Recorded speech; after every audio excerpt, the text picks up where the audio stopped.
बिस्मिल्लाहिर्रहमानिर्रहीम। अस्सलाम वालेकुम डियर स्टूडेंट, मैं हूं मोहम्मद ज़ाहिद महमूद और आप देख रहे हैं मेरा YouTube channel physical education with Zahid. Today we discuss about the sociological interpretation of physical education. ये फ़िलासफ़ी ऑफ फिज़िकल एजुकेशन का टॉपिक है कि सोशियोलॉजिकल इंटरप्रिटेशन क्या है फिज़िकल एजुकेशन की। Sociological interpretation means socialization through sports। Sports के ज़रिए क्या सोशलाइजेशन होती है। Physical benefits, many social benefits result from the participants in sports. Participant in sports provides opportunity to learn team work. जहाँ पर जिस्मानी फिज़िकल फिटनेस के फ़ायदे हैं, वहाँ कुछ सोशल बेनिफिट्स भी हैं खेल में शमूलियत अख्तियार करने के। जैसा कि स्पोर्ट्स जो है वो मौके फ़राहम करती है कि टीम वर्क आपने कैसे करना है। यानी इंडिविजुअल वर्क तो हर कोई कर सकता है, लेकिन टीम के साथ मिलकर काम करना ये महारत की बात होती है। ये सोशल कंटेंट इंसान का बढ़ता है, दूसरों से सीखने का मौका मिलता है। Playing by the rules and overcoming adversity help youth learn qualities of good sportsmanship and personal responsibility.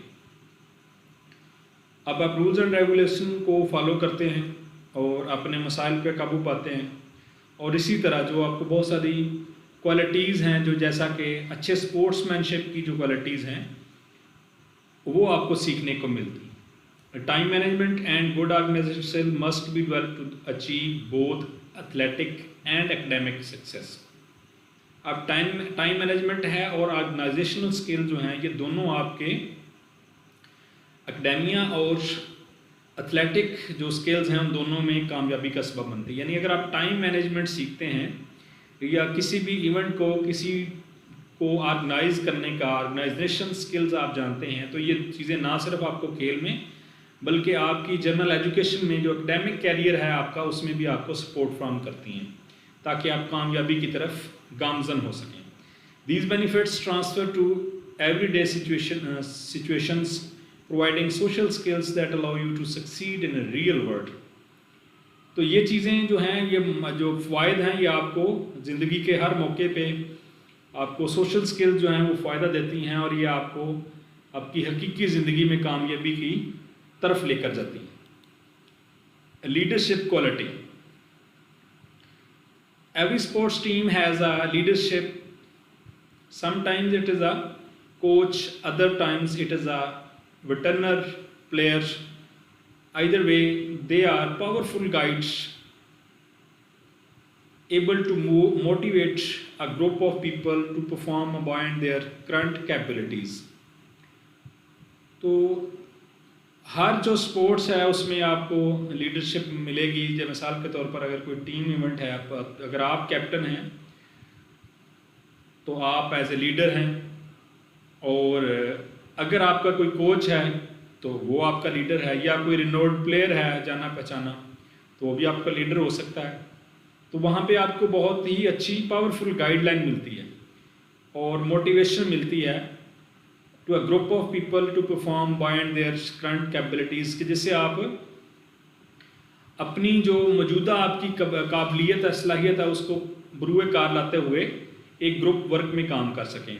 या मोटिवेशन से मैं एक छोटा सा वाक़या यहाँ पे बयान करना चाहूँगा कि अरिस्टोटल बहुत छोटा था, प्राइमरी स्कूल का तालिब इल्म था, तो स्कूल में बहुत शरारतें करता था। तो उसके स्कूल वालों ने एक लेटर भेजा घर में कि ये बच्चा बहुत शरारती है, स्कूल से उठवा लें, ये दूसरे बच्चों को भी पढ़ने नहीं देता।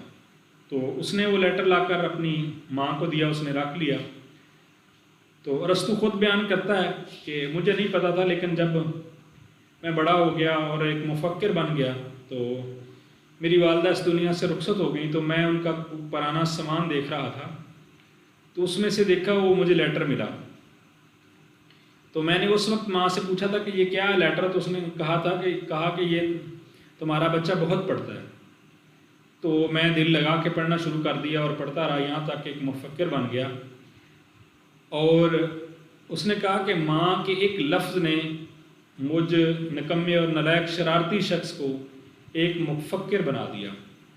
तो मोटिवेशन ये चीज़ है कि बहुत सारे लोग शाज़ो नाज़र ना होने के बराबर कुछ लोग होते हैं जिनमें ये अहलियत नहीं होती कि कुछ नहीं कर सकते। अदरवाइज़ हर इंसान को अल्लाह ताला तमाम सलाहियतें जो इससे पहले इंसानों को दी हैं, जो इससे आने वाले इंसानों को अल्लाह ताला ने देनी है, देकर पैदा करता है। तो फिर उसको सिर्फ ये है कि मोटिवेशन का मतलब होता है कि उसको उन सलाहियतों को एक आप किस्म का आपने एक पॉलिश करना है, उनको नए सिरे से असर नौ उनको उस बंदे में वो चीज़ें उजागर करनी है ताकि वो अपने गोल को अचीव कर सके। This happens in individual sports as well as often learning on coach और trainer to help guide and motivate to success toward success. ये ऐसा होता है कि जब कोई इंडिविजुअल स्पोर्ट्स हो जिसमें कोच या ट्रेनर हेल्प करता है, गाइड करता है और उनको मोटिवेट करता है सक्सेस की, तो यहाँ पे ये सोशल बेनिफिट इसका ये भी है कि लीडरशिप की क्वालिटीज़ पैदा होती हैं फिज़िकल एजुकेशन से। और लीडरशिप यही होता है कि आपने आगे चलना है और सबको साथ लेकर चलना है। कभी भी ऐसा नहीं होता किसी इदारे में आप चले जाएं या किसी ऑर्गेनाइजेशन में चले जाएं, वहाँ सारे लोग ही काम के हों, सारे मेहनती हों। इस तरह टीम में भी सारे प्लेयर एक जैसे नहीं होते। तो जो कैप्टन होता है, जो लीडर होता है, वो सबको साथ लेकर चलता है, वो सबको मैनेज करता है वो। Communication. Physical benefits of sports are well known and are very important, but the social part attracts players in practicing sports. तो फिजिकल बेनिफिट के साथ साथ सोशल इंटरेक्शन जो है खिलाड़ी का, जो खेल में उसको पार्टिसिपेट करने पे मजबूर करता है। मैं यहाँ मिसाल देना चाहूँगा कि अगर आप देखें वसीम अकरम, वकार यूनुस, शुएब अख्तर, चलो इमरान खान तो अभी सियासत में है, इससे पहले भी ये ऐसे लोग थे कि इनका सोशल कंटेक्ट था और बहुत ज़्यादा इन लोगों ने फेम पाई और ये स्पोर्ट्स की वजह थे। They are happy, they can meet their friends and spend time with them outside the institution. वो बहुत खुश होते हैं और अपना दोस्तों के साथ इंस्टीट्यूशन के बाद टाइम दे पाते हैं, उनके साथ टाइम स्पेंड करते हैं। And this is the more important than knowing they are physical active. ये एक लेयर एक्टिविटी की तरफ जा रहा है कि वो फिजिकल एक्टिव की बजाय इससे ज़्यादा और खुश होते हैं कि वो इस बात का एहसास नहीं उन्हें होता कि शायद वो बहुत फिजिकल एक्टिव हैं, यहाँ तक कि वो दोस्तों के साथ, पीर ग्रुप के साथ अपना टाइम स्पेंड करने में बहुत प्लेजर महसूस करते हैं। Social interaction through team sports teachers you people to associate with their friends, solve and prevent conflicts, communicate and socialize better with their colleagues। तो यहाँ पे सोशल इंटरेक्शन जो स्पोर्ट्स के ज़रिए से है कि आपने दूसरे लोगों के साथ, फ्रेंड्स के साथ कैसे रहना है, अपने मसाइल को कैसे सॉल्व करना है और जो कॉन्फ्लिक्ट्स हैं उनको कैसे कम्युनिकेट करना है और बेहतर तरीके से कम्युनिकेशन करके ख़ुद को बेहतर सोशलाइज करके आपने अपने कोलीग के साथ भी किस तरह अच्छा रवैया रखना। या कम्युनिकेशन से मुराद है कि आप बहुत स्पोर्ट्स में बहुत सारे लोगों से आप मिलते हैं। जब आप किसी टीम का हिस्सा होते हैं, कि किसी टूर पे जाते हैं, तो फिर आपको बहुत सारे लोगों से मिलने का मौका मिलता है और आपकी कम्युनिकेशन स्किल जो है ना वो बेहतर होती हैं।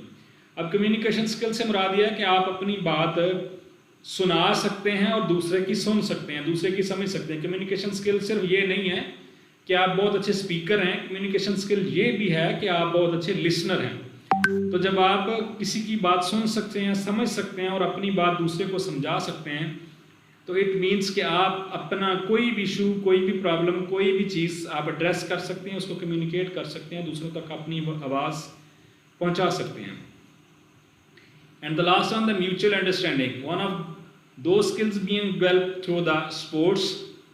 Teamwork can be greatly applied to the other areas in the child's life such as school, home and eventually at work।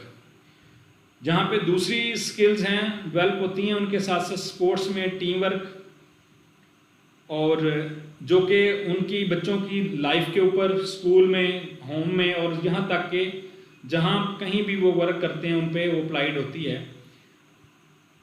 Team work can be defined as individual working together to achieve a common goal.